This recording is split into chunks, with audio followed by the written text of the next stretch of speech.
Hello boys and girls. So I'm going to do the lesson for division of decimals with you guys on video because I will not be here for 8th period, so I figured this would be kind of the same thing. Anyway, so with division of decimals, this lesson is called Dividend in the House, dividing whole numbers and decimals. Some words that we need to remember, which I've talked about these in class already, is a terminating decimal and a repeating decimal. A terminating decimal just means that the decimal has an end. There is an end, like 1.23. There's nothing that's going to come after it. And a repeating decimal means that the decimal value continues to repeat over and over again.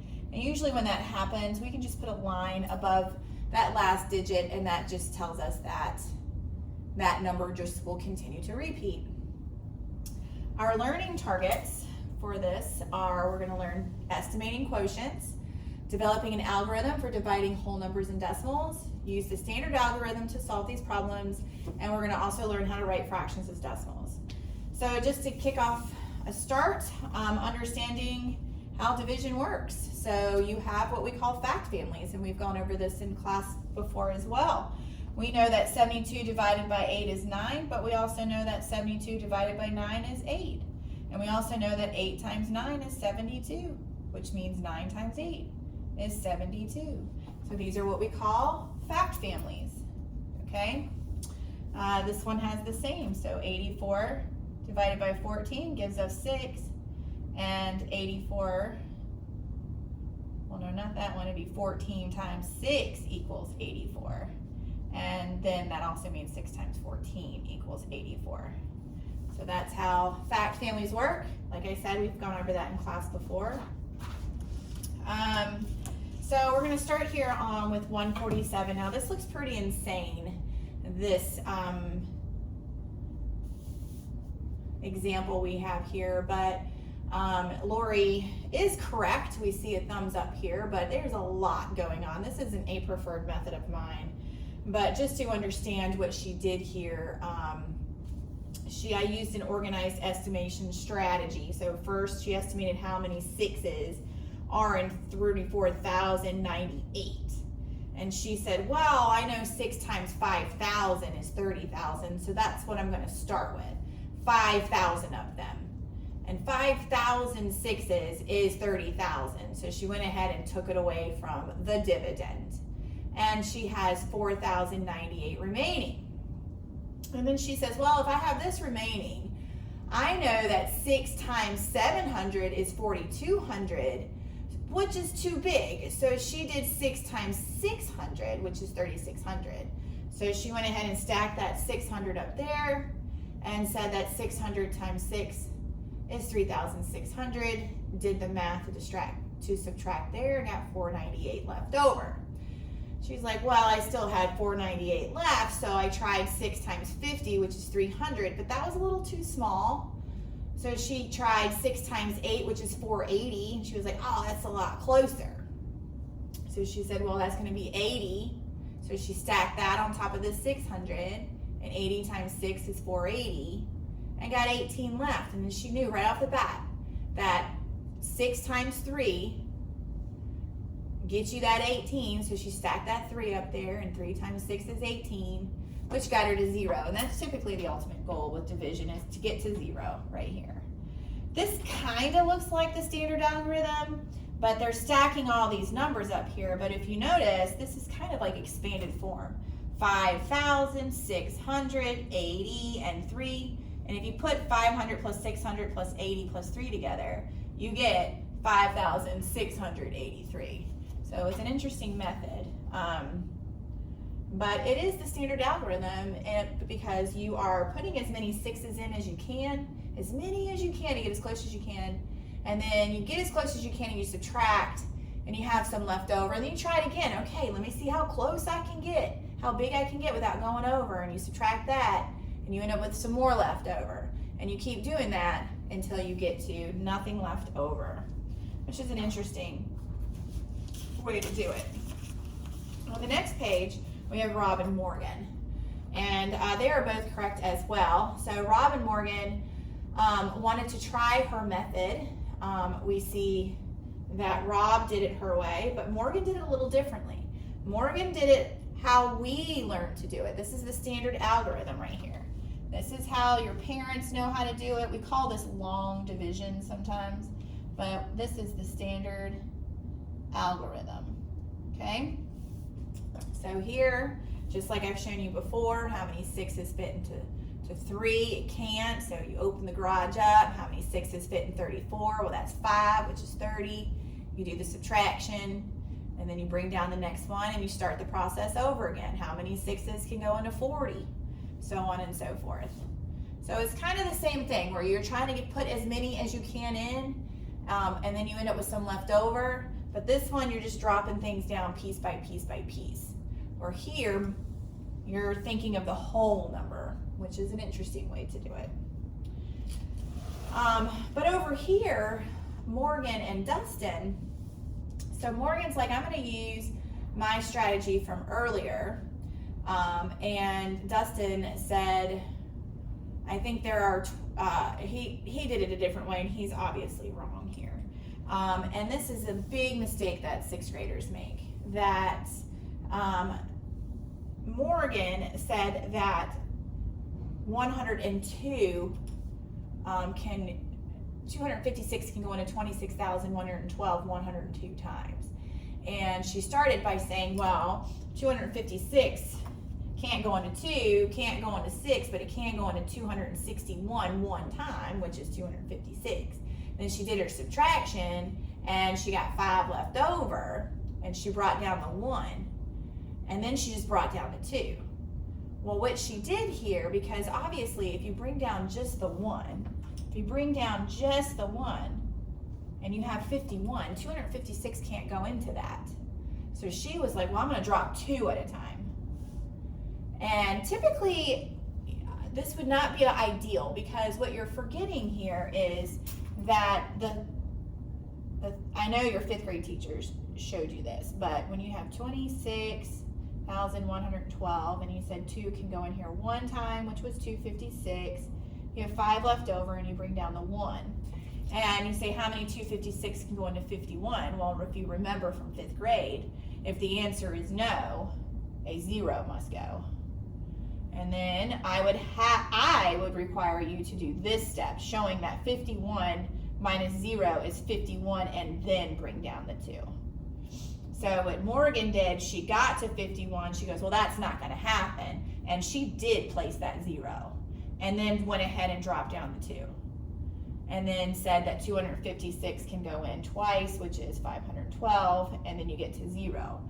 Dustin, he didn't do that. He forgot that 0 there, and that's a really big mistake that a lot of students do with long division, is forgetting to do that.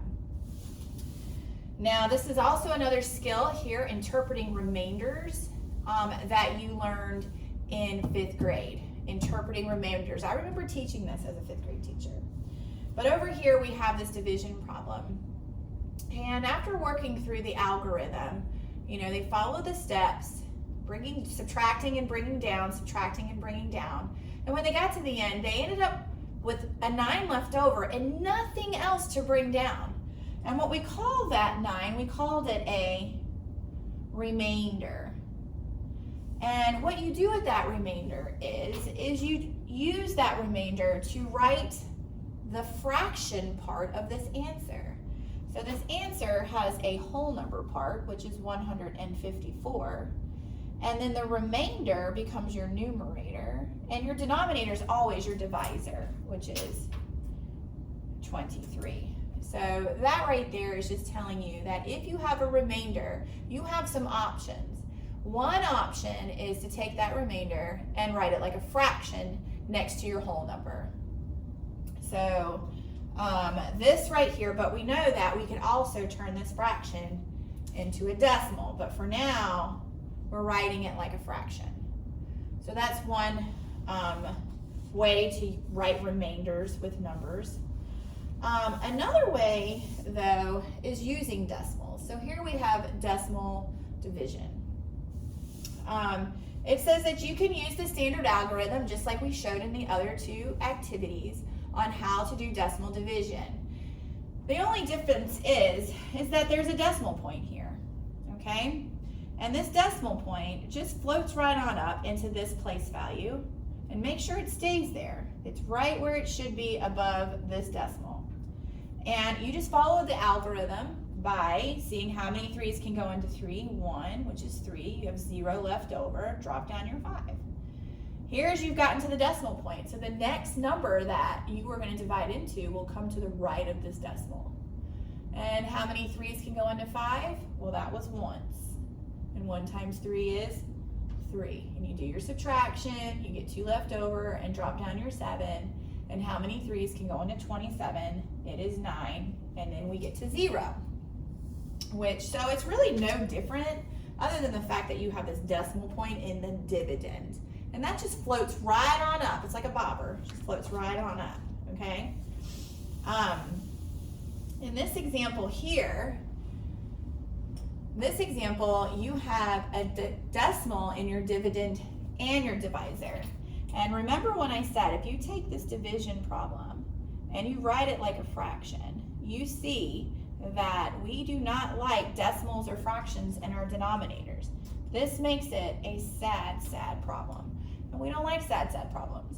So in order to make this a happy problem or a happy fraction, we have to make sure that that denominator, which is our divisor, is a whole number. And we can do that by simply shifting our decimal over one place value. And you do that by multiplying it by 10. But whatever you do to the bottom, you have to do to the top. So that would mean when you multiply by 10, you just move your decimal one place value to the right. So this becomes 75.6, and this becomes 36. So now you have this division problem right there.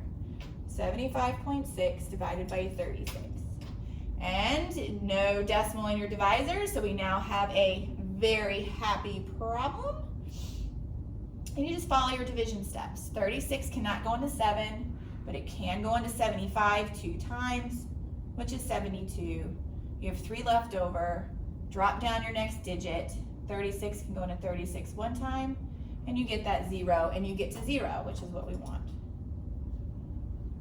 So that is the big deal with doing division with decimals when you have one in your divisor.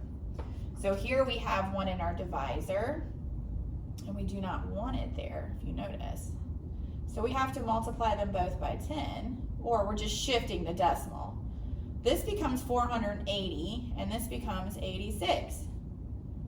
Okay, so you end up with 480 divided by 86. Here, you have 59.5 divided by 0.17. And you have to move this one twice. So to move it twice, you have to multiply it by 2 tens, which is 100. And you have to do the same thing here. So this will move twice. We have to add a 0 to move this one twice.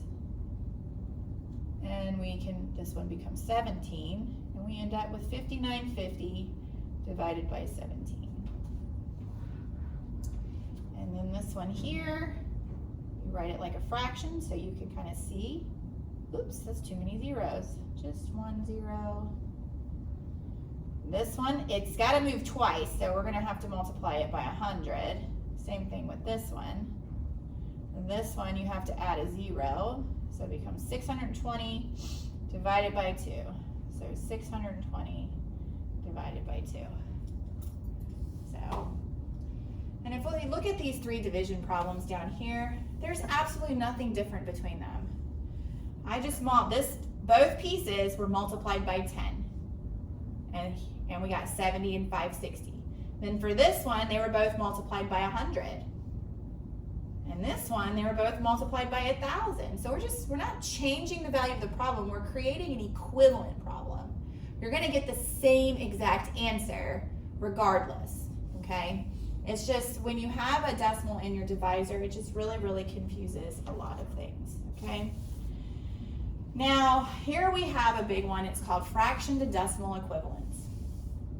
There's a couple of things that you can learn about how we turn decimal fractions into decimals. You can learn them, you can memorize them, Or you could, if you don't memorize them, you could use division to figure it out. So here we have some examples of that. So we have 3/8 means that you have 3 divided by 8. And when you set this up like a division problem, you see this, your divisor is bigger than your dividend, which means you're going to end up having to place a decimal. So let me just, I'm going to redo this so you can see it in action. So you have 3 divided by 8. 8 cannot go into 3, so you will be placing a 0 here because it cannot go in. And when you subtract, you still end up with that 3 left over, but where does a decimal come in? Well, when you divide and you don't want a remainder, what you do is you add a decimal after that whole number and add a 0. And as you can see, it doesn't change the value. Then you drop that 0. And 8 can go into 30 3 times, but you can't forget, float up the 0 3 times, 24, you subtract, and you get 6 left over. Again, you have something left over, so what do? You just add another 0 and drop it. And 8 can go into 60 7 times, which is 56. You subtract, and oh no, it happened again. So what you have to do is you just add another 0 and you drop it. 8 can go into 40 5 times, which finally gets us to 0.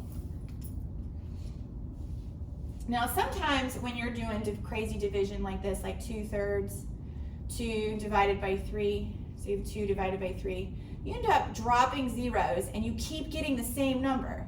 Like 20 minus 18 was 2, drop a 0. It can go in 3 times, 20, or it can go in 6 times. And then you go 6 times 3 is 18. You end up with 2 left over, drop another 0 gives me 20. 3 can go into 26 times, which is 18, 2 left over. You're gonna keep dropping zeros and you're gonna keep having the same problem over and over again.